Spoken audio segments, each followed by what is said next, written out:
రక్తంలో చక్కెరను అదుపులో ఉంచుకునేందుకు మనలో చాలామంది ఆహారపరంగా చాలా జాగ్రత్తలు తీసుకుంటూ ఉంటారు. అయితే ఇవాళ చాలామంది కీటో డైట్ను పాటించడానికి మొగ్గు చూపుతున్నారు. భోజన పళ్ళెంలో కార్బోహైడ్రేట్స్ తక్కువగా, ప్రోటీన్లు, కొవ్వు పదార్థాలు ఎక్కువగా ఉండే కీటో డైట్ను తీసుకోవటం వల్ల షుగర్ జబ్బు చక్కగా అదుపులో ఉంటుందని, రక్తంలో గ్లూకోజ్ స్థిరంగా ఉంటుందని నమ్ముతున్నారు చాలామంది.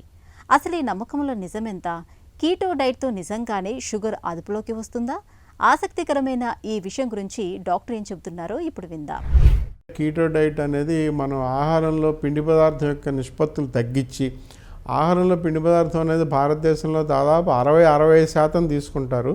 దాన్ని మన ప్రపంచ ఆరోగ్య సంస్థ అయితేనేమి, మన భారతీయ సంస్థలు అయితేనేమి దాన్ని 55% తీసుకోండి అని చెప్తున్నారు. అంటే 55% పిండి పదార్థం తీసుకోండి, ఒక 25% కొవ్వు పదార్థం తీసుకోండి, 15% మాంసకృతులు తీసుకోండి అని చెప్తున్నారు అన్నమాట. అదే మీరు కీటో డైట్ ఉందనుకోండి, కీటో డైట్లో ఏంటంటే ఈ కొవ్వు పదార్థాన్ని 40%కి, కొన్ని పరిస్థితుల్లో కొన్ని సందర్భాల్లో 50%కి పెంచి పిండి పదార్థాన్ని తగ్గించేస్తున్నారు. అంటే పిండి పదార్థం ఓన్లీ 20%, 30% తీసుకుంటున్నారు అన్నమాట.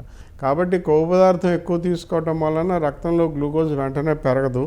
కొవ్వు పదార్థం అనేది మళ్ళీ అది గ్లూకోజ్గా మారి రక్తంలో గ్లూకోజ్ కనిపించడానికి కొంత సమయం పడుతుంది. అదే మీరు పిండి పదార్థం తీసుకుంటే అది 5 గంటల లోపు గ్లూకోజ్గా మీకు కనిపిస్తుంది. మీరు కొవ్వు పదార్థాలు ఎక్కువగా తీసుకున్నట్లయితే వాటిని శరీరం విసర్జించడానికి, వాటిని ఎక్కువగా తీసుకుని దాన్ని వాడుకుని కొంత విసర్జించాలి కదా, బయటికి పంపించాలంటే దాన్ని ఆమ్ల పదార్థాలుగా మారుస్తుంది. అదే కీటోన్ బాడీస్ అంట, అదే కీటో డైట్ అంట. కీటో డైట్ అంటే మన రక్తంలో కీటోన్ బాడీస్ ఎక్కువగా పెరిగేటువంటి ఆహార పదార్థం కీటో డైట్ అనమాట.